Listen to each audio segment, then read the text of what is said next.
So, principle of overload.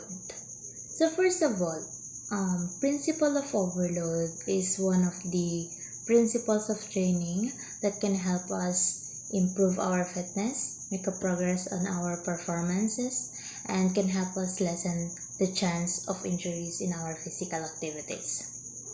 So, as we go on, what is principle of overload? So, it says here that the overload principle refers to physical training practice in which the body is intentionally pressed to work beyond its current limits. So the purpose of overloading the body in this way is to improve the body's efficiency at performing the particular physical activity. So simply says, the principle of overload is by adding the loads on our workouts, trainings,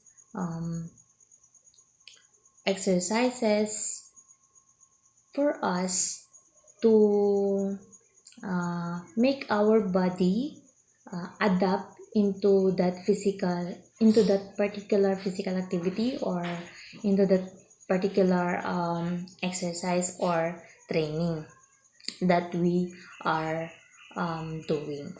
So it also says here that the overload principle is one of the 7 big laws of fitness and training.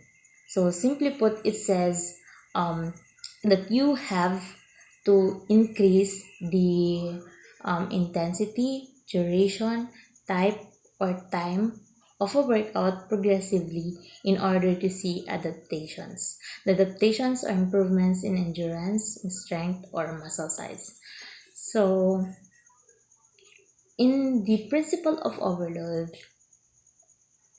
we will also going to tackle about the FITT principle, the frequency, intensity, time, and type. So this will we will going to discuss this on the next PowerPoint presentations. So next is overloading is necessary to make gains in fitness and athletic performance. However, there are some important issues associated with this principle. Both can happen if you don't do it at all and if you don't do it right. So there are also issues with the overload principle. One of these are hitting a plateau while ignoring the overload principle. So it says here that the obvious issue with ignoring the overload principle is the failure to make gains. If you continue to do the same workout or train at the same intensity and frequency, you will make gains only to a certain point. After that, you are not overloading the muscles and hit a plateau with no further improvements or adaptations. So when you say you hit a plateau, it means that you stop growing or improving. You are staying at the same intensity or frequency of the physical activity or training or exercise you are doing. There is no, let's just say, the improvement is stop. You failed to make gains because you tend to ignore the overload principle. If you are hitting a plateau, if you are if the improvements has stopped, if you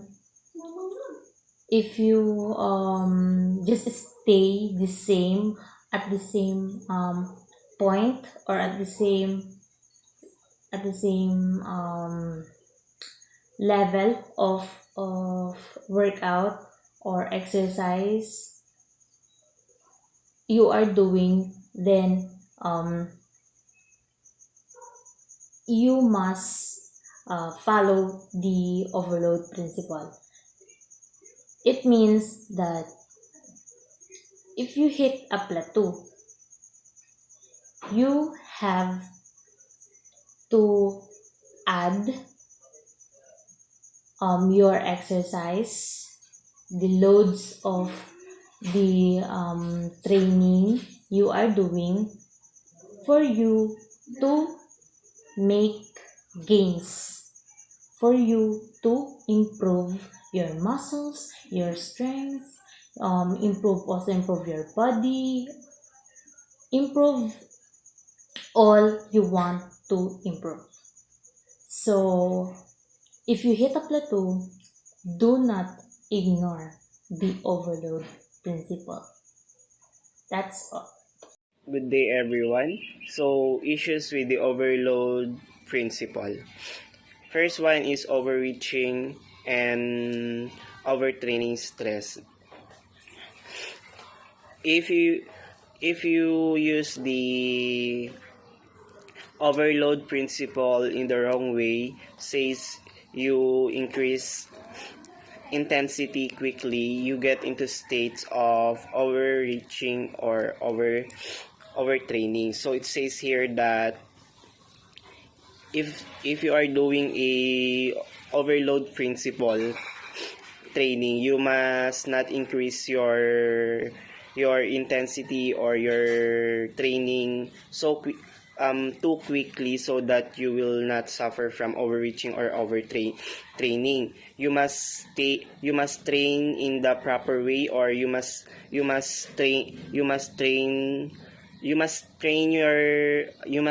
maintain what your body can do, or don't increase your intensity just for you to see the quick result of your training. So what is overreaching? Overreaching is a short-term problem, a decrease in physical performance that take days over to overcome. So in overreaching, it takes weeks to overcome. And it lowers your physical performance. And overtraining is more sustained period of excessive training stress. It can take weeks to months to recover from states of decreased performance. So in overtraining, it takes weeks and takes weeks to months to overcome this stress. So there are signs of overtraining. First one is increased resting heart rate. Second is increased blood pressure. Third, loss of appetite and weight loss. Fourth one is difficulty sleeping. The fifth one is the emotional change or mood swing. Next is fatigue. Next one is chronic muscle soreness. And the last one is extended recovery time. So, overloading. In order to progress and improve our fitness, we have to put our bodies under additional stress. So, ano nga ba yung sinasabing additional stress dito? So, for example, dito, kung dati, ang exercise lang ginagawa lang natin is parang pichi-pichi, ganon. Ngayon, kailangan na natin i-improve yun.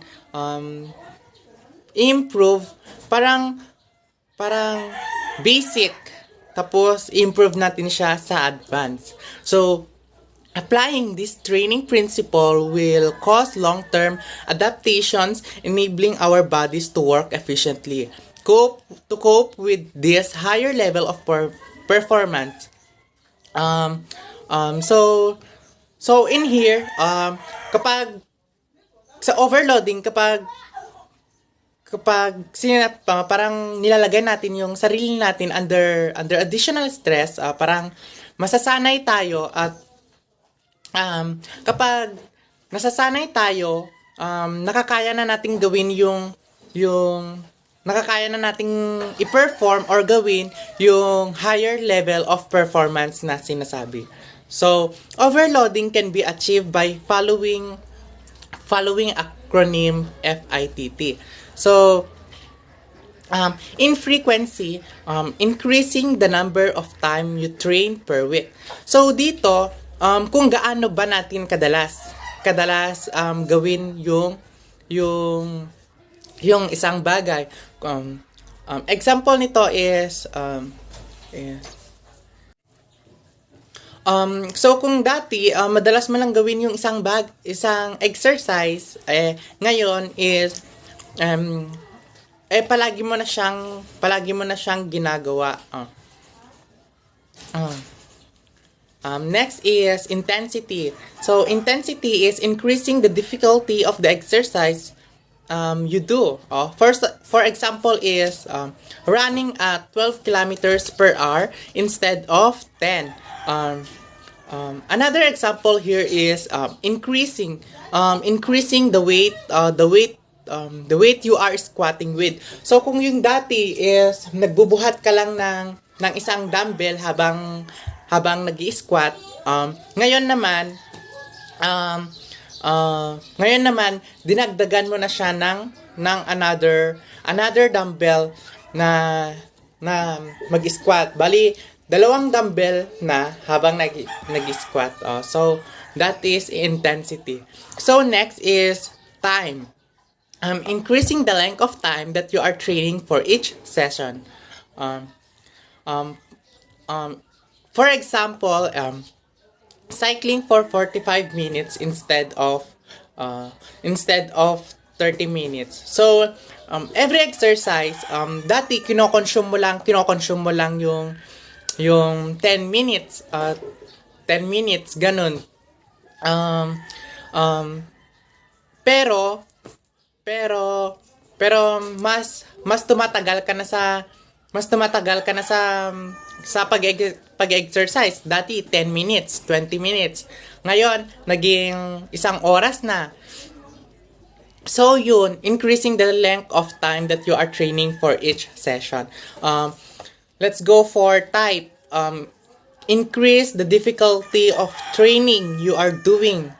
For example, for walking to running. So, ito yung sinabi ko kanina sa adaptations, na kailangan mong parang mas i-advance yung basic exercise na ginagawa mo. Yung sabi ko nga kanina, yung parang pichi-pichi lang na exercise mo kanina is gawin mo siyang advanced skill. So, another example dito is sit-ups. Di ba ang sit-up is parang basic lang siya. Pero pag nag-sit-up ka and hinaluan mo siya elbow to knee, that is the increase the difficulty of the training you are doing. So, another example here is the leg raise. Ang leg raise is pagtaas lang ng paa. Basic lang din. Pero nilagyan mo siya ng twist. Leg raise with a twist. Ang tawag dito is scissor kick. Yun ang advanced skill ng leg raise. Last example, sa sit up. Ang sit up basic. Ginagawa ko pa talaga. So,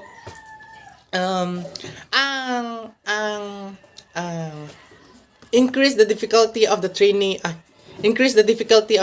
you are doing. So yung sit up, yung basic na sit up is hinaluan mo siya ng elbow to knee. So sit up, elbow to knee. There are a number of ways to apply the overload principle to a strength and conditioning program. First is to increase the weight lifted. When you say increase, add you add more weight on the apparatus that you are lifting. Second is to increase the volume of work. Volume of work, this refers to the task, duties, or work that you are doing. The in general, this talks about the work that you are that has to be completed in a specified time. Third is to change the exercises employed. You change the old exercises to a newer exercises.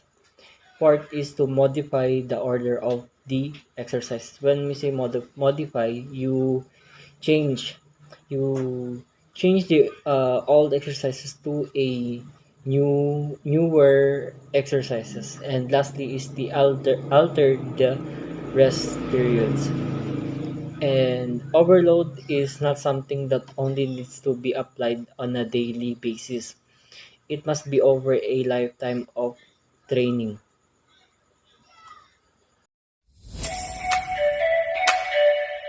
Increase resistance.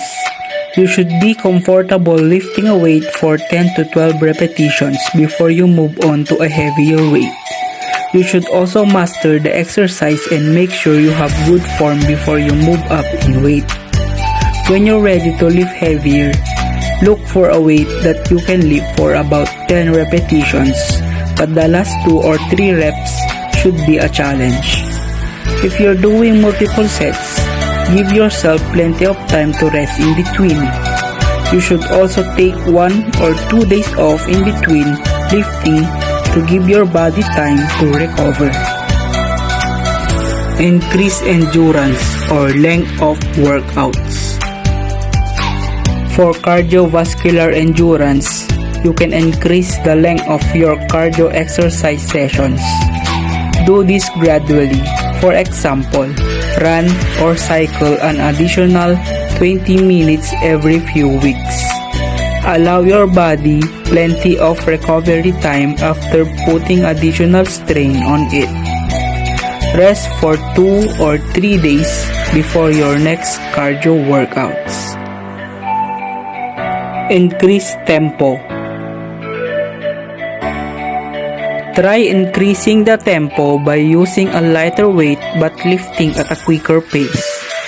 If you are not able to increase the tempo easily, switch to a lighter weight that you can comfortably lift for multiple sets of 10 to 15 repetitions. Increase reps. Increasing the number of repetitions puts more demand on your muscles.